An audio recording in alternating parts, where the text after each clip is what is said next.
جربي بقى الكبدة الاسكندراني بالطريقة دي، وانا متأكدة ان انتي مش تعملي غيرها. بس في الاول يا ريت نصلي على النبي ونعمل لايك وشير. كمان قولوا لي من اي بلد بتشوفوني. انا هند ومن مصر. عايزة اقول لكم احلى مليون مرة من اللي بيجيبوها من بره. طعمها في حتة تانية خالص. هنعملها بطريقة سهلة وبسيطة.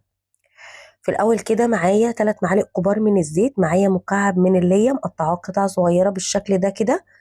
عايزه اقول لكم بيدي طعم للكبده تحفه. فصين كده من الثوم مهروسين، يا دوبك بس ريحتهم تطلع. بعد كده هنزل بنص كيلو من الكبده، وطبعا اي كميه انت عايزاها. الكبده يا جماعه انا ما بغسلهاش، عشان ناس كتير جدا بتسالني الكبده ما بتتغسلش.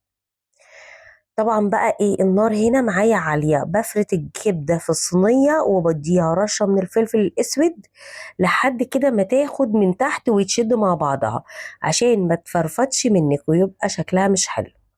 اول ما تاخد لون كده بالراحه بمعلقه سيليكون وتقلبي او معلقه خشب. بعد بقى ما بتستوي تماما بنزل بقى بنص راس من الثوم مفرومه، عليها معلقه من الكزبره وقرن فلفل كده بارد على حامي. هي الكبده الاسكندراني بتحب بقى الفلفل الحامي قوي. لو عندكم ولاد ممكن ايه تشيلوا لهم كده شويه على جنب، وانتوا خلوا الباقي ليكوا حامي. هنا نزلت بقى بمعلقه من الكمون ومعلقه صغيره من الملح، والملح حسب الرغبه. حطيت كمان بقى معلقتين من تبس الرمان بيعلوا التست قوي، معلقه من الخل، عصير بقى ليمونه هضيفها اخر حاجه. زي ما قلت لك الملح براحتك، قللي او كتري. انا حطيت ربع معلقه.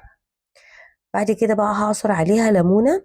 سيبلك بقى تطبيق حلو قوي، بجيب الافكار دي من عليه، هسيبهولك في اول تعليق بدون نت، حمليه عندك واستفادي بيه.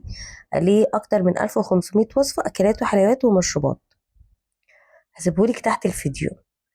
هنا بقى كانت خلاص بقى الكبده بقى ريحتها خطيره. اعمليها بقى في سندوتشات وقدميها لهم احلى من بتاعه بره، وانتي ضامنه انتي عامله ايه في البيت.